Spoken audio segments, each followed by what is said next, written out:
ตัวกินแล้วเข้าน้อยอู้คักขนาดพี่น้องเลยนั่งแล้วเข้านั่งเลยแล้วเดี๋ยวปีเนี่ยเถียงเราก็2เถียงวันนี้มาส่งแห้งหลังที่2เนาะหลายๆมาหันไปปลูกให้อันนั่นเนาะพี่น้องเนาะให้ข้างๆตอนแรกมาให้ไม่เฒ่าบรรยากาศลงแห้งตอนบ่ายพี่น้องโอ้หลายเนาะไปบูบาบเลย10 กว่าคนขุดปลูกเนาะพี่น้องเนาะสามัคคีกันขุดปลูกหาแห้งกันอู้หลายคนเลยทุก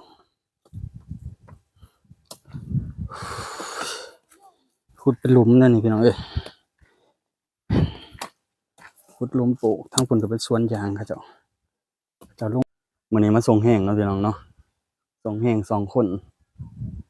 มาปลูกมันส่งแห้งเขาเจ้าช่วงเช้าฮอดเที่ยงแล้วก็ตอนแรงไปต่ออีกเจ้านึงเนาะพี่น้องเนาะอันนี้ใกล้แล้วแหละตอนเช้าบ่ได้ถ่ายพี่น้องได้เบิ่งตอนมาแรกๆเนาะบรรยากาศอบอ้าวหลายมื้อนี้พี่น้องเอ้ยเขาเจ้ายุกล่องตัวนี้ปลูกม่วนอยู่ฝนตกลงเมื่อวานนี่เบิ่งบรรยากาศนำกันปลูกง่ายพี่น้องปลูกง่ายจักหน่อยก็แล้วแหละมาปลูกกันสวนไม่เท่าอีกไม่เท่าในบ้านนะพี่น้องเนาะอันนี้เขาเจ้าก็มาหาแห้งกันแลกเปลี่ยนแห้งกันเนาะมาแลกเปลี่ยนแห้งกันแล้วก็มาส่งแห้งว่าซั่นนี่เปลี่ยนกันโอเคอยู่ได้พี่น้องบ้านเพิ่นเนาะบางคนมีเงินก็จ้างแต่ว่ามิตรภาพดีๆก็มาหาแห้งกันแนวนี้เนาะพี่น้องเนาะหาเบิ่งยากก็แหละบรรยากาศแบบนี้ทางพุ่นก็เป็นผู้เนาะผู้น้อยไปหาหน่อหมอกหน่อไม้หาของปอของปลามากินบ้านทั้งเพิ่นยังอุดมสมบูรณ์หลายเนาะทางนี้พออยู่พอเช้าหาในอยู่ในกินแบบบ้านๆเฮาพอได้อยู่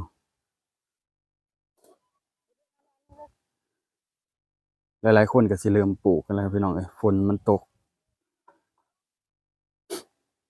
แต่ว่าดินก็โอ้ดินงามหลายพี่น้องปลูกบ่ต้องใช้ปุ๋ยเลยบ่ต้องบำรุงก็ได้เพราะว่าเป็นดินดงเป็นดินเขาเจ้ากำลังปรับใช้งานปี2ปีเนาะถ้าว่าถูกปุ๋ยถูกหยังแฮ่งคักแล้วบัดตอนนี้หัวนี่บ่อยากเว้าเลยเอาโอเคพี่น้องเดี๋ยวอัปเดตเบิ่งนำกันไปเรื่อยๆฮ้อนหลายอบอ้าวหลายมื้อเนาะเอาโอเคพี่น้องระยะห่างสวนนี่ปลูกประมาณ80เซนเนาะ80เซน70เซนเนาะระยะห่างพอดีเพราะว่าเฮาปลูกบ่ได้ใช้ปุ๋ยบำรุงปานใดพี่น้องบำรุงแค่ตอนแรกๆนั่นแหละเอาโอเคพี่น้องบรรยากาศลมพัดเย็นช่วงใกล้สิเที่ยงเนาะพี่น้องจุดจบเนาะบ่แล้วก็อยู่นี่เนาะ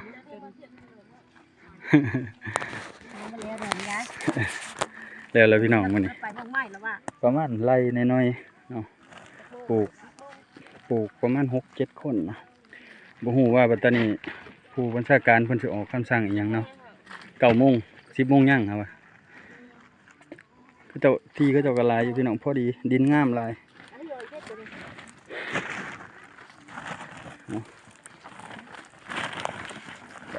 ไม่เท่าเราก็จะเอาใส่ต่อตัวนี้ขุดปลูกว่าตัวนี้เดี๋ยวเขาไปดอกเถอะนี่เดี๋ยวเขาไปดอกไปแล้วพี่น้องเอ้ยคือว่าอันดินดีหลายเนาะบ้านเขาเจ้าดินดีหลายเขาจะปลูกปีก่อนนี่เป็นน่าสิเป็นอันเบิกเอาซื่อๆเนาะทางซื่อเนาะทางแล้วก็เผาให้เพราะว่าไฟไหม้ดินไหม้พวกต้นหมอกต้นไม้มันก็สิเป็นอันเปื่อยละลายกับเป็นปุ๋ยเนาะพี่น้องเนาะเป็นปุ๋ยธรรมชาติเฮาเป็นปุ๋ยอินทรีย์หมักหมมบ้านเฮาเนาะก็สิเป็นประมาณนี้แหละพี่น้องเอ้ยถือว่ามันเขาเจ้าบ้านเขาเจ้างามหลายเนาะเขาย้อนว่าอันปลูกถมซื่อพี่น้องเอ้ยเขาย้อนว่าหากหมอกหากไม้อัน มันหลายเนาะปานนั้นก็ยังเป็นหัวเนาะเป็นหัวดีหลายเนาะมื้อนี้ปีนี้เนาะเขาเจ้ามายุกล่องกะหลายๆคนเนาะมีเงินมีค ขายมันปี2 ปีก่อนก็เก็บสะสมไว้เนาะเพิ่นก็เอามาลงทุนลงห้อนยกล่องเพื่อสิให้มันได้ปริมาณมากขึ้นเนาะเพิ่มขึ้นเพื่อมันเกิดอันหากเกิดหยังดีขึ้นเนาะเป็นหัวเป็นผลผลิตดีขึ้นเพิ่นว่าก็ลงทุนหลายคนก็ลงทุนเนาะคนที่บ่มีต้นทุนเนาะก็คือบ่าวกองก็บางสวนก็อยู่ทางสวนบ่าวกองก็อันขุดปลูกเอาก่อนเนาะปีหน้าจังว่ากันใหม่อันนั้นเนาะสำหรับคนมีต้นทุนเพิ่นก็ยกล่องเพราะว่าคันว่ายกล่องนั่นนี่มันก็ทางเก็บผลผลิตมันก็ง่ายเนาะพี่น้องเนาะเก็บผลผลิตง่ายการดูแลก็ง่ายแล้ว ก็เบิ่งหญ้าเบิ่งยุงก็ง่ายเนาะมันเป็นยกล่องเลยมีแต่แนวง่ายๆแหละเพิ่มขึ้นเหลือแต่บ้านเฮาก็สิรอเบิ่งโครงการอ้อยเนาะพี่น้องเนาะเพราะว่าปีนี้มีมันมียางเนาะเหลือแต่โครงการอ้อยสิเข้ามาบัดนี้โครงการอ้อยน่าสิเฮ็ดขัวแล้วเนาะอีก 2-3 ปีน่าสิแล้วเนาะพี่น้องเนาะถ้าว่าเขาเจ้าเฮ็ดจริงจังเลยเนาะลงมือเลยเนาะอาจสิแล้วเฮาก็เฮ็ดไปตามนี้ก่อนพี่น้องครับตามเกิดบ้านเฮาก่อนมื้อนี้มาส่งแห้งอันเที่ยงนี้แล้วนะพี่น้องเนาะเที่ยงนี้แล้วก็สิไปส่งแห้งสวนนั้นขุดปลูกทั้งนั้นเนาะทางนั้นเขาเจ้าก็ปลูกยางแน่ปลูกมันแน่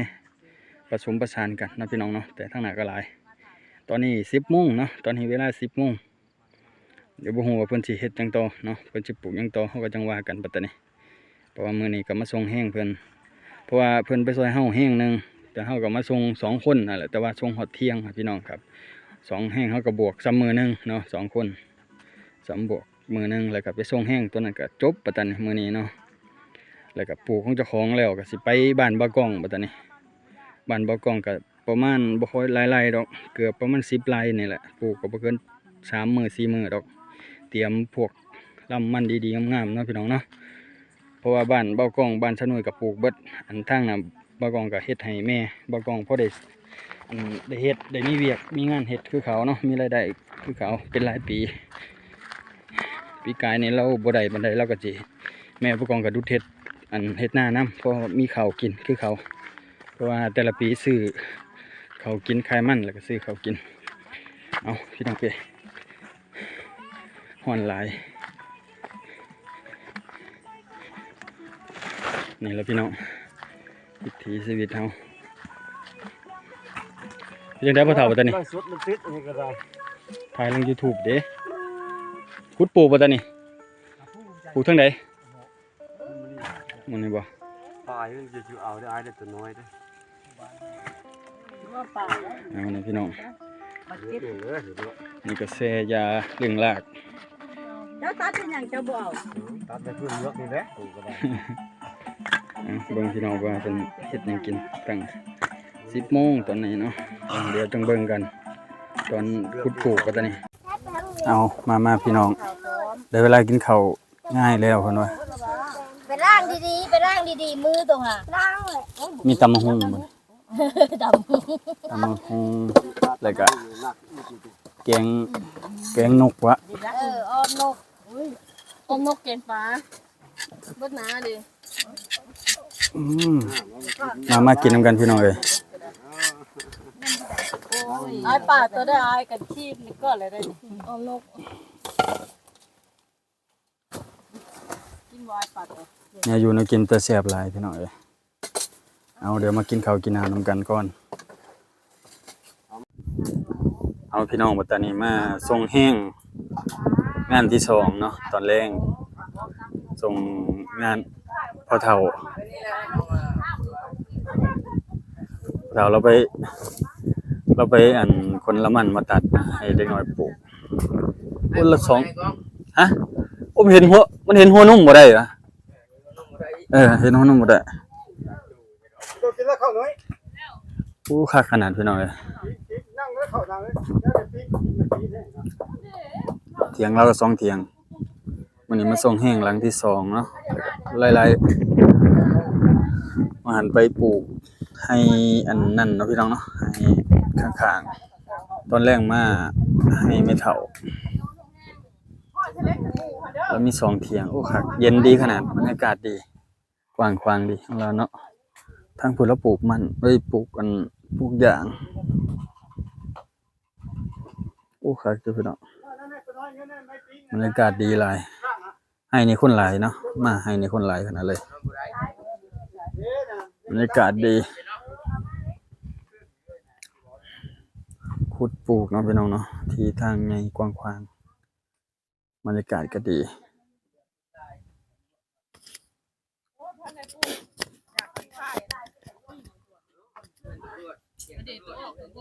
โอ้เทียงนี่พักได้พี่น้อง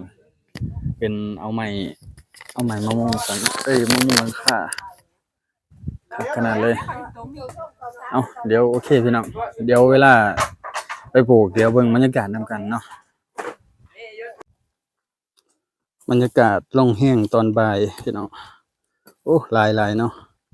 ไปบูบาบเลย10 กว่าคนขุดปลูกเนาะพี่น้องเนาะสามัคคีกันขุดปลูกหาแห้งกันโอ้หลายคนเลยทุกขุดเป็นหลุมนั่นนี่พี่น้องเอ้ยขุดหลุมปลูกทั้งผลก็เป็นสวนยางครับเจ้าลงยางทั้งอะไรอยู่บ่หลายพี่น้องไก่ก็สุดเลยจังหน่อย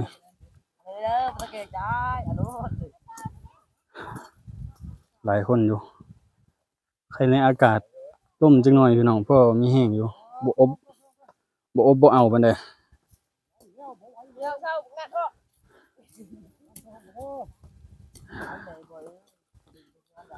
หลายเติบพี่น้องเอ้ยหาแห้งกันเดี๋ยวผู้บ่าวเมื่อยบ่หน้าตาดีเด้ผู้บ่าวโอ้ย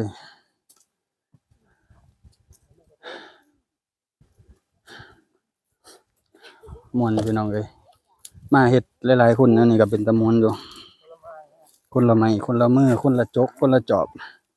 เอาเพิ่นว่าพักผ่อนหย่อนใจก่อนใกล้สิแล้วแหละ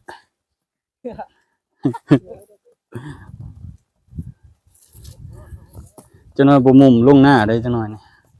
ยังไม่ได้ดำให้ดำหน้านำเขายากอยู่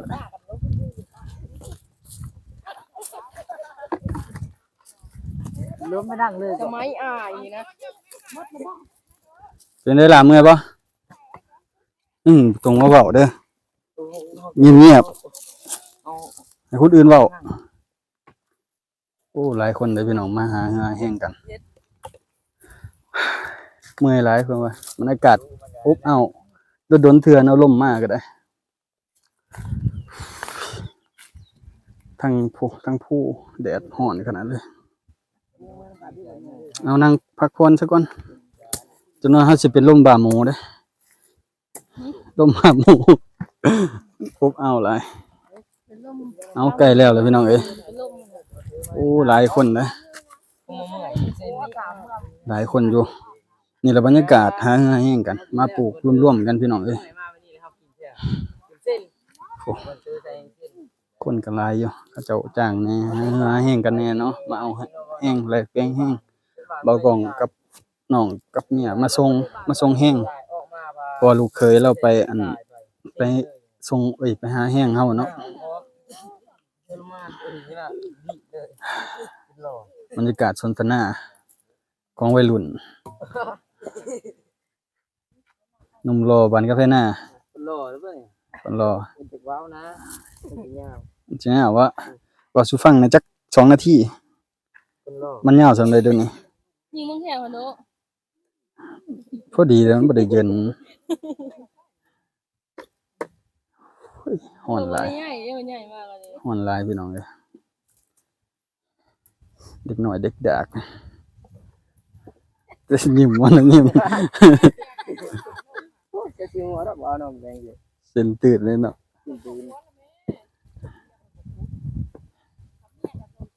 ไปแม่สิตาย ฮะเอาไปรอถ่ายอันนั้นติ เจ้าพูดว่าเอาสิตายให้ เอาตัวก็เว้าติ โอ้ว่าบ่เป็นแล้ว อ๋อติเธอเป็นยูทูบเบอร์เด้บ่จะเป็นยูทูบเบอร์ว่า โอเคพี่น้องเอ้ย ก่อนเมื่อก่อน ใกล้สิแล้วจังเก็บบรรยากาศตอนใกล้สิแล้วนํกันพี่น้องเอ้ย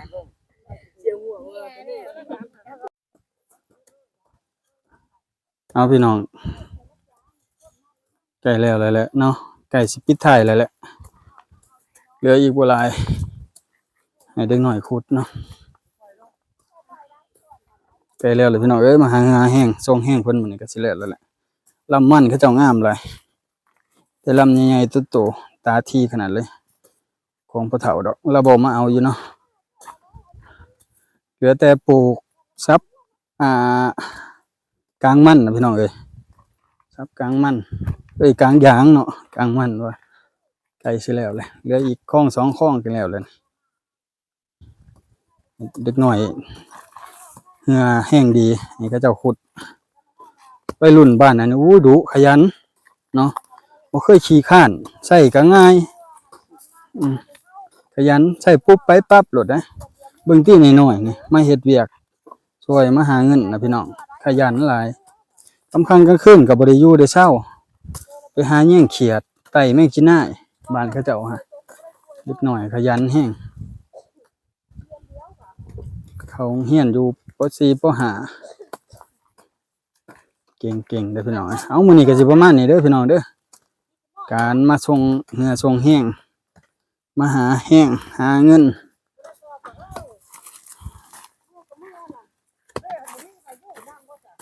ก็มีแหละเท่าของเขา ไอ้เนาะลูกบอกเนาะโดดกลางบ่ ก็แหละ เห็นตัวจะยับเขาพูดอย่างเดียว นี่เนาะ บ่อยเด้ ปัญหามันเอาสิ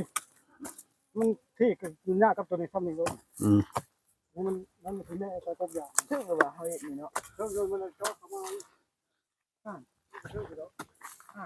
ผ้ากลางอันนี้คือเดียวนี่ โดเข้ามานี่ เอาคุมเดียวมาเลยบ่บ่นี่ครับ